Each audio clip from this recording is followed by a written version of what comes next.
अस्सलाम वालेकुम व्यूअर्स, मैं हूं आपका टीचर हसनैन मुमताज़।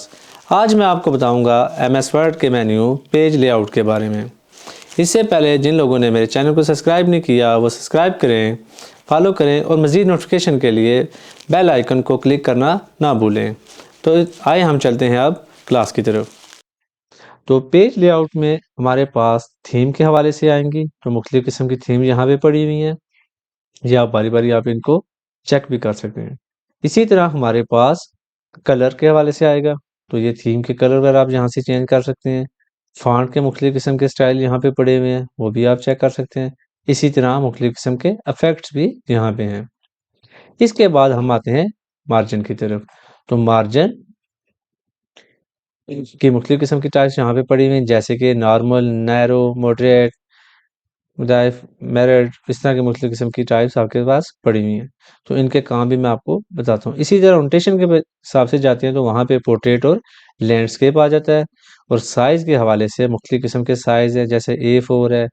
फिर इसी तरह आपके पास मुख्तलिफ़ किस्म के यहाँ पे A6 है, A5, B5, लेटर है, लीगल है, A3 है। फिर A3 में भी आपके पास मुख्तलिफ़ किस्म की टाइप आ जाती है इसमें। B4 है, B3 है। तो ये भी आपके अब यहाँ पे मैं आपको एक चीज़ बताना चाहता हूँ, वो ये है कि जब भी आप किसी काम को स्टार्ट करते हैं, तो उसके लिए सबसे पहले आपने ये काम करना है, फाइल को जब आपने सेव कर लिया, काम बाद में स्टार्ट करना है। तो आपने सबसे पहले पेज की सेटिंग करनी है, तो वो होगी पेज लेआउट पे। अगर आप लेटर, एप्लीकेशन वगैरह लिख रहे हैं, तो उसके लिए आपने क्या करना है, इसके जो मार्जिन को वो नॉर्मल ही रखना है। और साइज़ A4 होगा। अगर लेटर लिख रहे हैं, तो उसके लिए साइज़ आपने लेटर ही रखना है। अदरवाइज़ बाकी ये सामने लिखे हुए हैं साइज़, इनको आप स्क्रॉल करके A4 वगैरह लीगल जो भी आपको टाइप में उसका चाहिए होगा साइज़, वो आप यहाँ से क्लिक कर सकते हैं। ओरिएंटेशन के हिसाब से चेक कर लें आप, पोर्ट्रेट और लैंडस्केप में, तो ये दोनों टाइप्स आपने वहाँ से चेक कर लिए जिसकी आपको मौके के हिसाब से है। जैसे नोटिफिकेशन वगैरह बना रहे हैं, तो वहाँ पे आपको लैंडस्केप की ज़रूरत भी पड़ सकती है। तो ये आपने अच्छे से याद रखना है। इसी तरह अगर आप पेपर कंपोजिंग स्कूल वगैरह के पेपर वगैरह होते हैं, तो उसके लिए आपने मार्जिन इसको नैरो कर दें। साइज़ आप A4 भी रख सकते हैं और लीगल वगैरह भी, ऑन डिमांड। इसके बाद हम आते हैं कॉलम की तरफ। तो कॉलम में हमारे पास कॉलम 1, 2, 3 और लेफ्ट और राइट की टाइप्स हैं। तो यहाँ पे मैं चलता हूँ थोड़ा सा, तो मैं तो टाइप करता हूँ।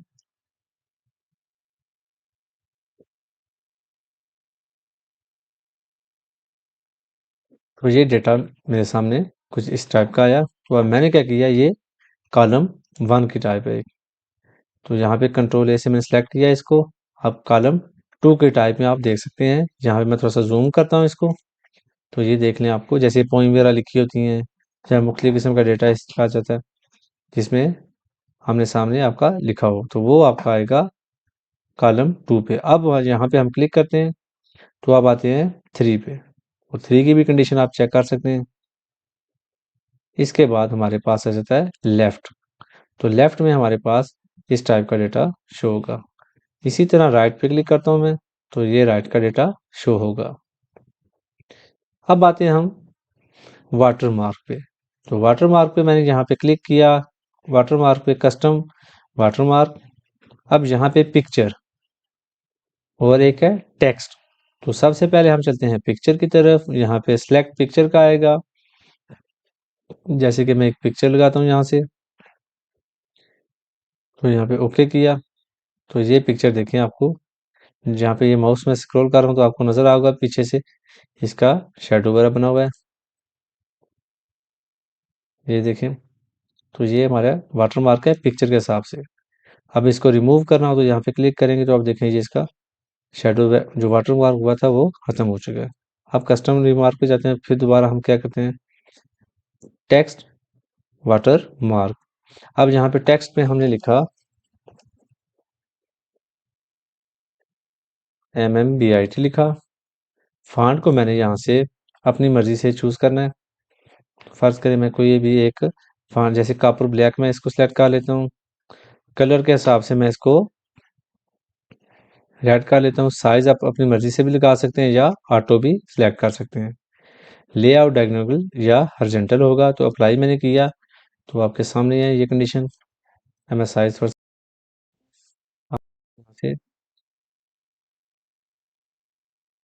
तो ये देखें आपके सामने लिखा हुआ आ गया।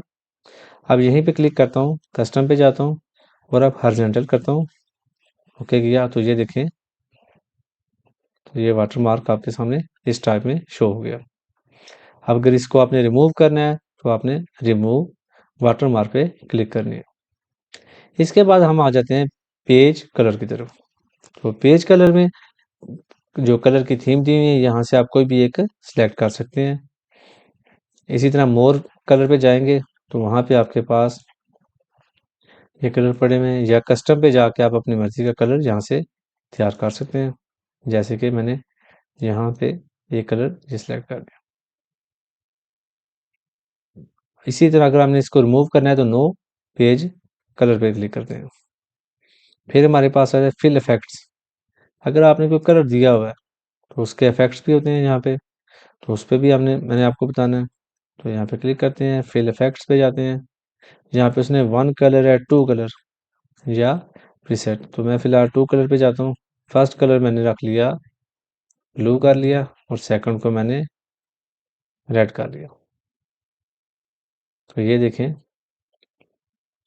इस टाइप की थीम इसमें कलर के वाले से शो होगी। अगर आपने ख़त्म करना है तो आपने अगेन नो पे क्लिक करना है। अब आते हैं हम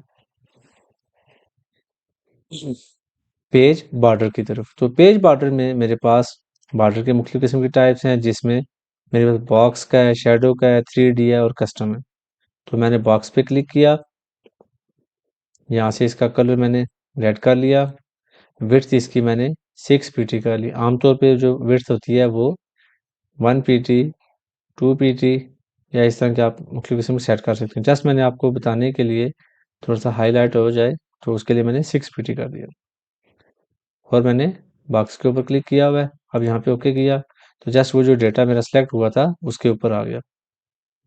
इसी तरह अगर मैं पूरे पेज पे लगाना चाहता हूँ तो उसके लिए पेज लेआउट पे जाऊँगा, पेज बॉर्डर, बॉक्स पे क्लिक किया। अब ये देखें, अब इसके बाद इसके अंदर डेटा आप पुट कर सकते हैं।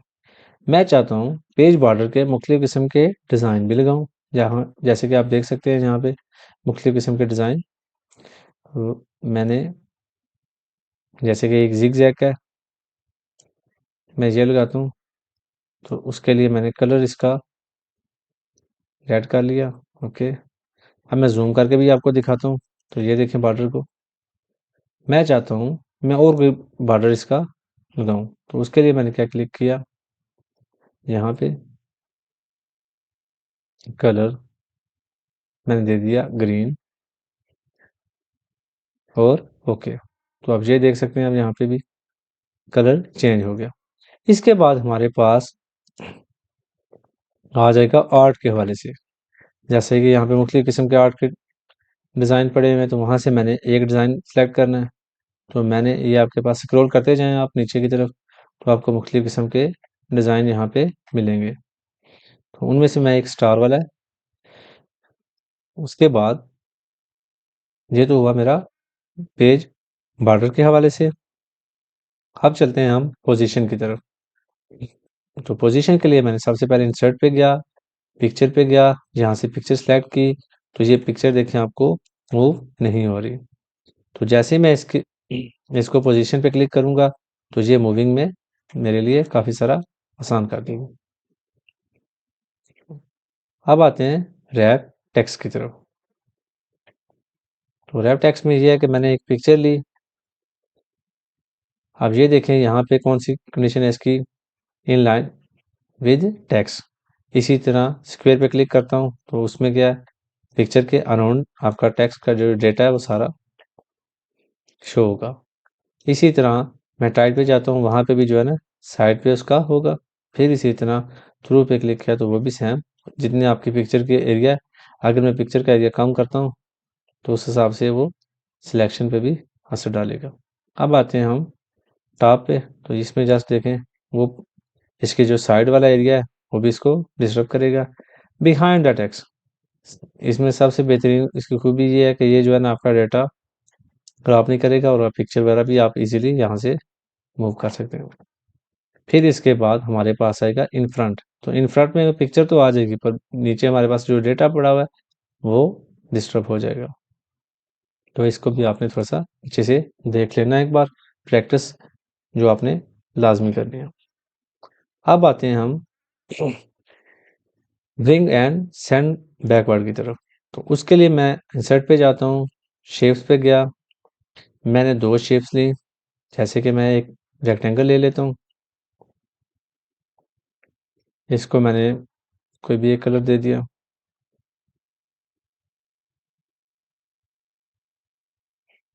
इसी तरह मैं एक एरो ले लेता हूँ, ये मैंने आपके सामने एरो सेलेक्ट कर लिया।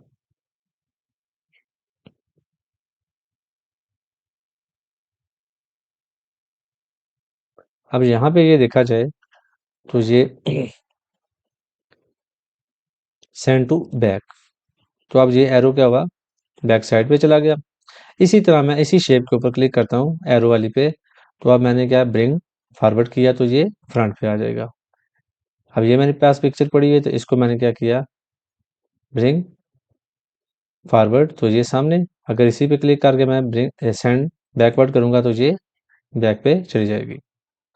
तो इस तरह हमारे पास पेज लेआउट के अंदर ब्रिंग फॉरवर्ड और सेंड बैकवर्ड के हवाले से आपको जो कन्फ्यूजन थी वो भी क्लियर कर दी। तो बाकी ये है कि हमारी जो वीडियो है वो आपने सब्सक्राइब भी करनी है, लाइक भी करें।